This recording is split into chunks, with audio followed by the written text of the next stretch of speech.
बहुत श्रम, साधना, संसाधन और बहुत समय लगता है, बहुत दृढ़ निश्चय लगता है, बहुत दूरदृष्टि चाहिए, गुरुजनों का साथ लगता है, बहुत प्रेरणा चाहिए। किसी भी क्षेत्र में पारंगत होने के लिए, किसी भी विषय में दक्षता हासिल करने के लिए बहुत कुछ लगता है, बहुत सेक्रीफाइसेस, बहुत बलिदान लगते हैं। बहुत कम ऐसे लोग होते हैं जिनका व्यक्तिगत जीवन और व्यावसायिक जीवन आपको बराबर रूप से पसंद हो या आप उससे प्रभावित होते हों। आप दोनों ही के पक्षधर हों, आप दोनों ही के प्रशंसक हों, ऐसे बहुत कम लोग होते हैं। अक्सर लोग जीवन में कुछ और पेशा व्यवसाय में कुछ और होते हैं। बहुत कम लोग होते हैं जिनमें ये समानता होती है, ये कह सकते हैं कि हार्मनी होती है। आज मैं एक ऐसे ही व्यक्ति की बात कर रहा हूँ जिनका मैं व्यक्तिगत रूप से बहुत बड़ा प्रशंसक हूँ। जैसे रश्मि रथी में दिनकर कहते हैं ना कि कर्ण अद्वितीय योद्धा था, वैसे ही मेरे लिए ये आदमी अद्वितीय कलाकार था, अद्वितीय एक्टर था। मैं बात कर रहा हूँ इरफान खान की। ऐसे बहुत कम लोग होते हैं जो आपसे जुड़े ना हो, आपके अपने ना हो, फिर भी उनके जीवन की घटनाएं आपको झकझोर देती हैं, आपको व्यक्तिगत रूप से प्रभावित करती हैं। उन्हीं में से एक इंसान थे इरफान खान, जो अब इस दुनिया में हमारे साथ नहीं है। मुझे सहसा उनके बारे में कुछ बातें पता चली। मैं यूट्यूब पे कुछ देख रहा था और मैं I came across his obituary written by Vishal Bhardwaj, great film director Vishal Bhardwaj. Obituary आप समझ सकते हैं ऐसे कि शोक संदेश है ना, शोक समाचार। जब किसी की मृत्यु के पश्चात हम उसके जीवन के बारे में कुछ लिखते हैं, समाचार पत्रों में अक्सर छपता है, आपने देखा होगा, उसको ऑब्ituary कहते हैं। तो विशाल भारद्वाज ने बहुत क्लोजली काम किया है इरफान खान के साथ।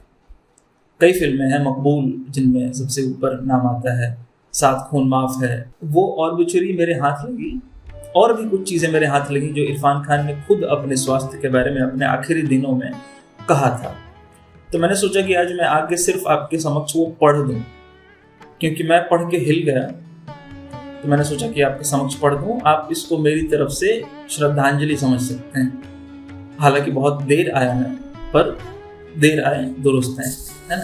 तो मेरी तरफ से आप श्रद्धांजलि समझ सकते हैं इरफान खान साहब के लिए।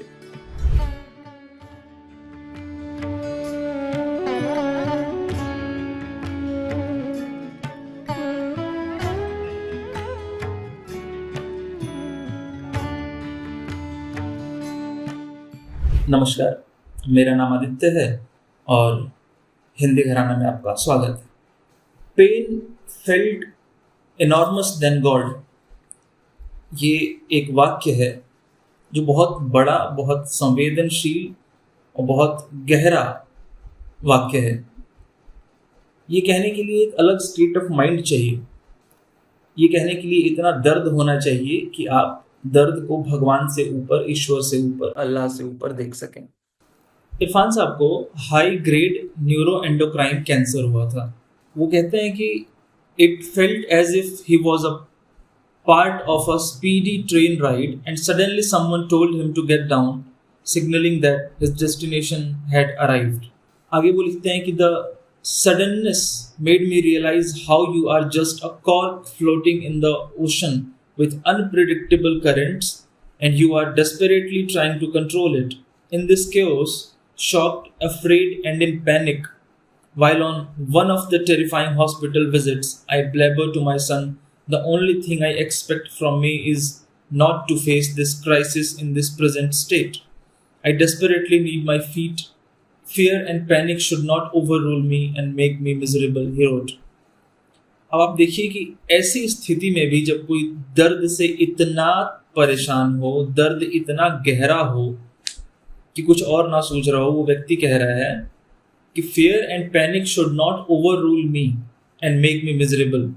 उस समय भी इतनी चेतना है अगर किसी व्यक्ति में, जब वो दर्द के चपेटे में है, जब वो दर्द में डूबा हुआ है, तब भी इतना चेतना रख पाना कि दर्द दुख ये सब मेरे ऊपर हावी ना हो, ये सोच पाना अपने आप में बहुत बड़ी बात है। आगे कहते हैं कि pen became so intense that things stopped making sense for a while.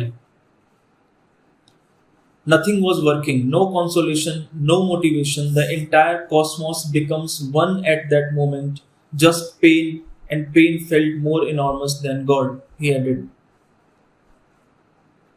The only thing certain was the uncertainty. Irfan said he had come to experience freedom for the first time since it was diagnosed that he had cancer, and it felt like an accomplishment, as if I was tasting life for the first time, the magical side of it. My confidence in the intelligence of the cosmos became absolute. I feel as if it has entered every cell of mine. Time will tell if it stays, but that is how I feel as of now.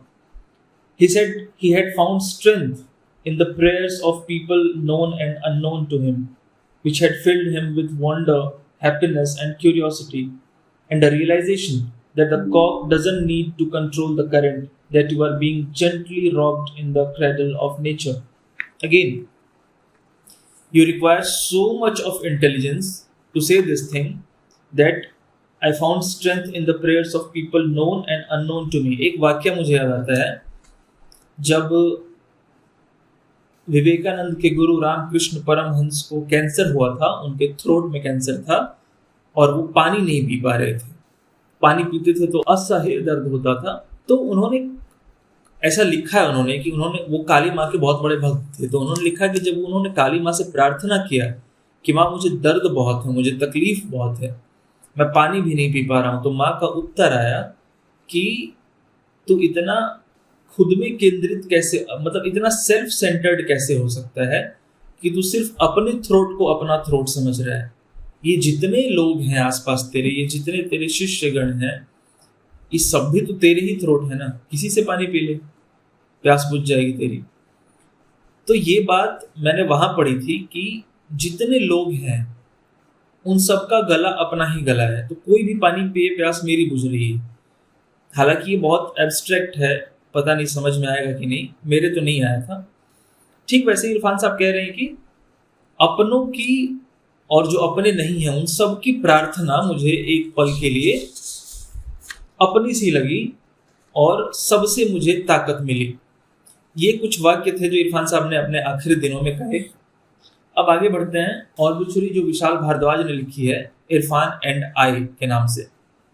मैं सब कुछ तो नहीं पढ़ूंगा, पर मैं कुछ बातें इसमें से पढ़ना चाहूंगा जो इरफान ने कही, विशाल भारद्वाज से साझा की जो बातें इरफान ने। मैं सिर्फ उन बातों का जिक्र करूंगा। एक जगह इरफान कहते हैं कि आई फील सो लिबरेटेड।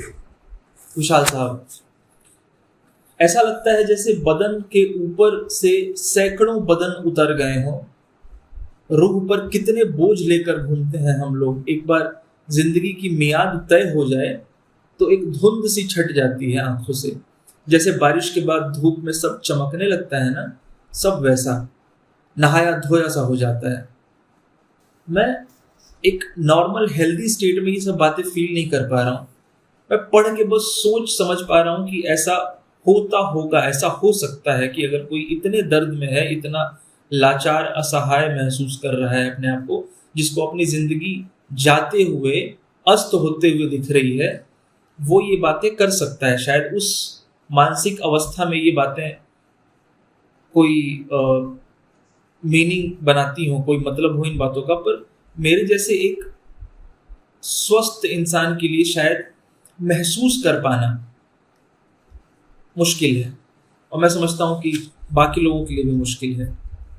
एक जगह इरफान साहब कहते हैं कि बदन में बहुत सारे जॉनर्स की स्क्रिप्ट एक साथ चल रही है।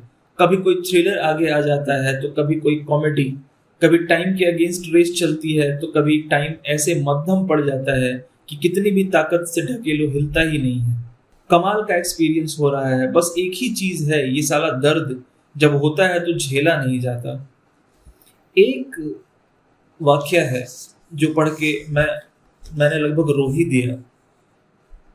ग्रेवयार्ड का जिक्र करा विशाल भारद्वाज की, जब इरफान साहब को दफनाने ले गए थे सब लोग, तो ग्रेवयार्ड में क्या क्या हुआ था उसका एक छोटा सा हिस्सा है कि at the graveyard Irfan's body is laid inside the grave as the grave diggers prepare for the burial.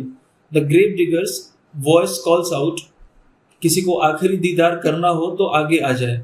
I move forward through the silence, I stand at the edge of the grave and look at Irfan for the last time in this timeline. जब मैं ये सोच रहा था तो मुझे बहुत तकलीफ हुई, मैं बता नहीं सकता, मैं इमोशनल हो गया था। आखिरी बात इस ऑब्ituary में जो वो लिखते हैं कि back at the graveyard the lullaby continues over the soundtrack as the grave is filled with soil। और आखिरी लाइन जो है वो बहुत मूविंग है। आखिरी लाइन है कि I wish I could edit out this scene from my life, fade to black. ये एक स्क्रीन प्ले के तरीके से विशाल भारद्वाज ने उनकी ऑब्ituary लिखी है। मैं चाहता हूं कि आप पढ़ें, अगर इरफान आपको पसंद हो। मुझे नहीं लगता कि कोई भी ऐसा व्यक्ति होगा जिसे इरफान ना पसंद हो, at least as a person, as an actor नहीं तो भी। अब मैं थोड़ा सा जो बहुत दिग्गज चैंपियन लोग हैं सिनेमा की दुनिया में, वो क्या सोचते थे इरफान साहब के बारे में, वो क्या स्टेटमेंट्स उन्होंने दिए थे जब इरफान साहब इस दुनिया को छोड़ कर गए, वो एक बार 3-4 बातें हैं मैं पढ़ना चाहूँगा। नसीरुद्दीन शाह ने लिखा है, I wish that when I was his age I had been that good. I really admired him in an unqualified manner. I don't think there is another actor I admired as much as I admired Irfan. But that was not just because of his acting, he was also a gentle, affectionate and generous man. When you watched him act, you felt as if you could read his mind. He never made an effort to reach you. This is a strange paradox about Irfan as an actor. An actor always makes effort to reach out to his audience. Irfan knew that audience would reach out to him. तो ये थी आज की बात। धन्यवाद।